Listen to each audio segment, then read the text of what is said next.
మీరు చూడండి, పదే పదే ఎందుకు చెప్తున్నానంటే, నేనే ముఖ్యమంత్రి, బాబాయ్ హత్య, వివేకానంద రెడ్డి. నిద్రలేశాను, న్యూస్ వచ్చింది సాక్షిలో, వివేకానంద రెడ్డి గారు చనిపోయారు. ఇమ్మీడియట్గా నేను బాధపడ్డా, ఒక మంచి వ్యక్తి చనిపోయాడు అనే బాధ కలిగింది. నా పక్కన ఐజీ ఇంటెలిజెన్స్ ఉన్నాడు, డీజీపీ ఉన్నాడు, సీఎంఓ ఉంది, ఎమ్మెల్యేలు ఉన్నారు, ఎంపీలు ఉన్నారు, మంత్రులు ఉన్నారు, హోమ్ మినిస్టర్ ఉన్నారు. ఎవరు కూడా నాకు బ్రీఫ్ చేయలేకపోయారు, బిజీగా ఉన్నాం. ఆయన కూతురు ఆ రోజు అడిగింది, ఇది కేస్ స్టడీ మాత్రం మీకు అందరికీ, కూతురు అడిగింది, నాకు అనుమానం ఉంది, ముందు పోస్ట్ మార్టం చేయాలంటే అప్పుడు పోస్ట్ మార్టానికి పంపించాం. పోలీసుల్ని పెట్టుకొని సాక్ష్యాలు తారుమారు చేశారంటే, సాక్ష్యాలు లేకుండా చేశారంటే ఎలాంటి వాళ్ళో మీరు గుర్తుపెట్టుకోవాలి.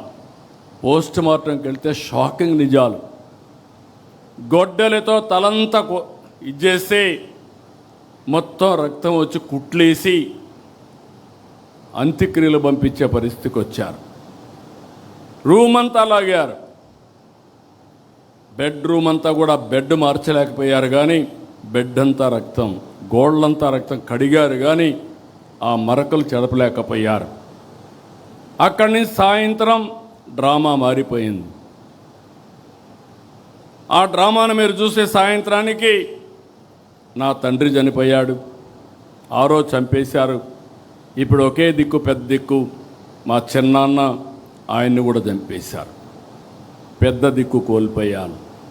వాళ్ళ చెల్లెలు నమ్మింది. మీరు గుర్తుపెట్టుకోవాలి, it is not that easy. ఇలాంటి ఓసీడీ జబ్బుండే వాళ్ళు ఏం చేస్తారనే దానికి ఇది ఒక ఉదాహరణ మాత్రం.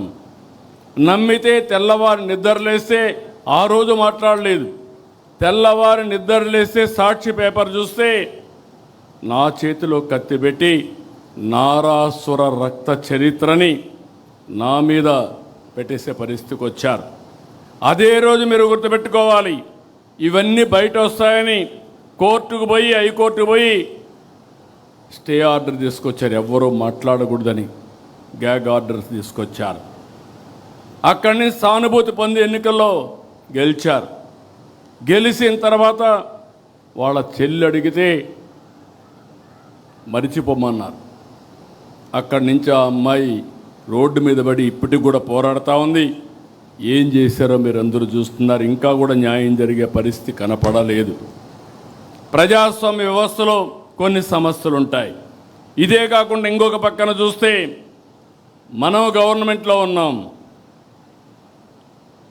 ఒక కార్యకర్తను కారుతో తొక్కించి కడాన తను చనిపోతే హాస్పిటల్ పంపిస్తే, మనం ఆ హాస్పిటల్ పోయే లోపల చనిపోతే తిరిగి ఆ నెపం మన మీద వేసే పరిస్థితికి వచ్చారు. అక్కడ కూడా మీరు గుర్తుపెట్టుకోవాలి, ఎవరైతే భార్య ఉందో ఆ భార్యను పిలిపించి మన మీద ఆరోపణ, ఏదైతే తను బతికించడానికి 104 అంబులెన్స్ ఉపయోగించామో ఆ అంబులెన్స్లో పోలీసు వాళ్ళు చంపేశారని తిరిగి మన మీద ఆరోపణ చేసే పరిస్థితికి వచ్చారు. అది కేసు పెడితే కోర్టు పోయి స్టే తెచ్చుకున్నారు. నిన్నే మీరు ఇక్కడ చూశారు, కడపలో ఆస్తుల కోసం, అది కూడా కబ్జా చేసిన ఆస్తుల కోసం వాళ్ళ ఫాలోయర్ని చంపేశారు. చంపేసి తిరిగి మన మీద వేస్తే పేపర్లో చూసి వేసేశారు. వాస్తవాలు బయట పెడితే మాట్లాడే పరిస్థితులు లేరు, దాన్ని అవాయిడ్ చేశారు, కానీ ఎదురుదాడి చేస్తూనే ఉన్నారు. వాళ్ళ కుటుంబ సభ్యులతో ఇవన్నీ చేపించే పరిస్థితి వచ్చారు. నేను అందుకే మిమ్మల్ని అడుగుతున్నా, నా జీవితంలో రాజకీయాలు చేశాను, నేరస్తులతో కాదు, రాజకీయ నాయకులతో రాజకీయాలు చేశా, బేషరతుగా పోరాడా. ఈరోజు మనం చేసేది ఒక నేరస్తులతో రాజకీయం చేస్తున్నాం కాబట్టి మీ మనసులో ఎప్పుడు అది మనసులో పెట్టుకునే పనిచేయాలి. ఆ సందేహం ఎప్పుడు మీలో ఉండాలి. ఇంకొక పక్క కుట్రలు చేస్తారు, మన మీద వేస్తారు. మనం అభివృద్ధి చేస్తే వీళ్ళు విధ్వంసం చేస్తారు. వాళ్ళు సంపద కోసం రాష్ట్రాన్ని దోచుకుంటారు, మనం రాష్ట్రం కోసం సంపద సృష్టించడానికి అహర్నిశలు కష్టపడతాం. మంది అభివృద్ధి, వాళ్ళది అవినీతి, విధ్వంసం. ఇది పదే పదే ప్రజలకు నచ్చజెప్పవలసిన బాధ్యత మనందరిపైన ఉందని చెప్పి కూడా నేను మీ అందరికీ తెలియజేస్తున్నా. మీరు రిలాక్స్ అయితే అబద్ధమే ప్రపంచమంతా చుట్టూ వస్తుంది. ఈ విషయం కూడా గుర్తుపెట్టుకోవాలి. అందుకని మనం గుర్తుపెట్టుకోవాల్సింది, దీన్ని ఎప్పటికప్పుడు మనం చేసే పనులు చెప్పడమే కాకుండా దీన్ని సమర్థవంతంగా ప్రజలకు అర్థమయ్యేట్టుగా అప్రమత్తం చేయాల్సిన అవసరం ఉంది. ఇది ఒక పార్టీ అయితే, తెలుగుదేశం పార్టీ అంటేనే క్రమశిక్షణ. తెలుగుదేశం పార్టీ అంటే సమాజం కోసం పనిచేసే పార్టీ. టీడీపీ వ్యవస్థల్ని, ప్రజల్ని ఎప్పుడూ గౌరవించే పార్టీ. కార్యకర్త నుంచి అధ్యక్షుని వరకు క్రమశిక్షణతో పనిచేసే పార్టీ. డిసిప్లిన్ అనేది మన పార్టీ మూల సిద్ధాంతం. ఈరోజే కాదు, పార్టీ పెట్టినప్పటి నుంచి కూడా అలాంటి క్రమశిక్షణతో మనం పనిచేస్తున్నాం.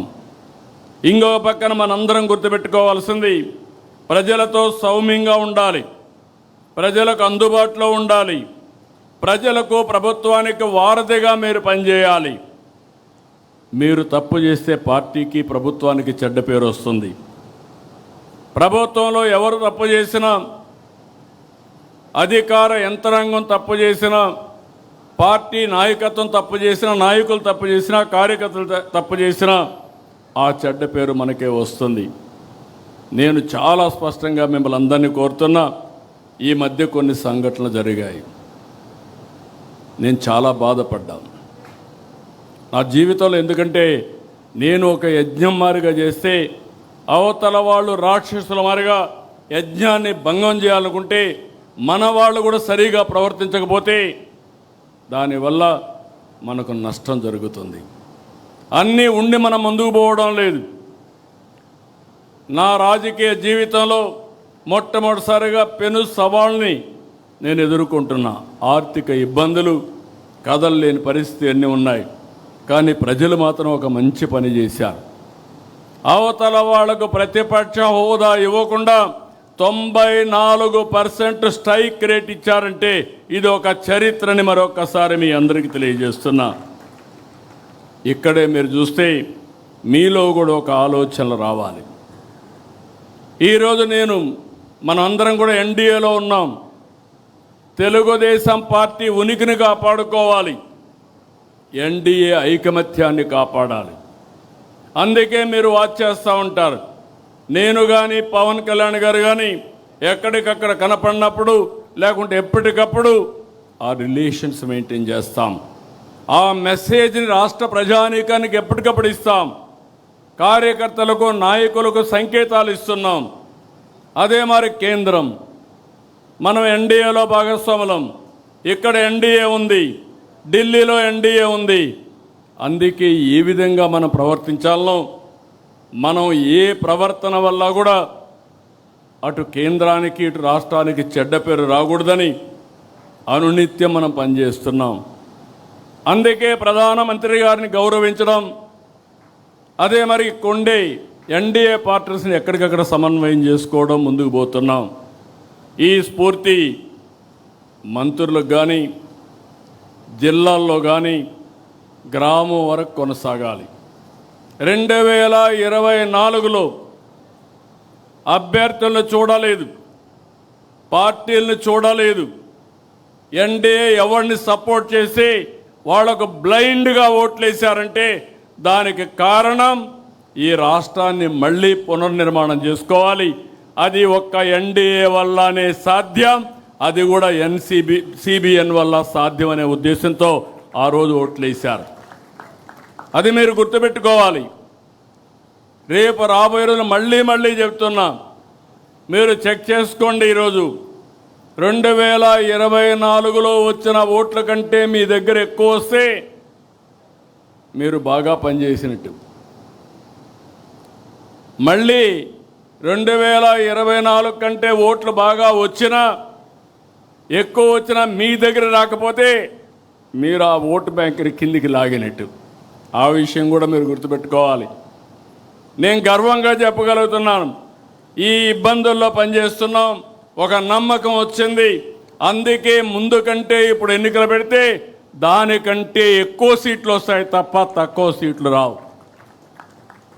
అదే సమయంలో మీరు గుర్తుపెట్టుకోవాలి, ఏదో ఎక్కువ సీట్లు వస్తాయని మీరు అతిగా ప్రవర్తిస్తే ఓట్లు పోవడమే కాకుండా పార్టీకి అప్రతిష్ట పాలు వస్తుంది. అవసరమైతే నేను ఒకటే చెప్తున్నా, గతంలో పాలకుల యొక్క గర్వాన్ని చూశాం, అహంకారాన్ని చూశాం, ప్రజలు ఏ విధంగా బుద్ధి చెప్పారో చూశాం. ఇంట్లో నుంచి బయట రాలేకపోయాం, ఏమా హామీలు మాట్లాడాం, కడాన కొంతమంది సైలెంట్ అయిపోయారు. కానీ ఆ రోజు ఈరోజు వీరోచితంగా పోరాడింది తెలుగుదేశం పార్టీ కార్యకర్త పోరాడారు, నాయకులు పోరాడారు, దాన్ని కాపాడుకుంటూ వచ్చాం. అందుకే మళ్ళీ నేను రిమైండ్ చేసేది, ప్రజల పట్ల గౌరవంగా ఉందాం.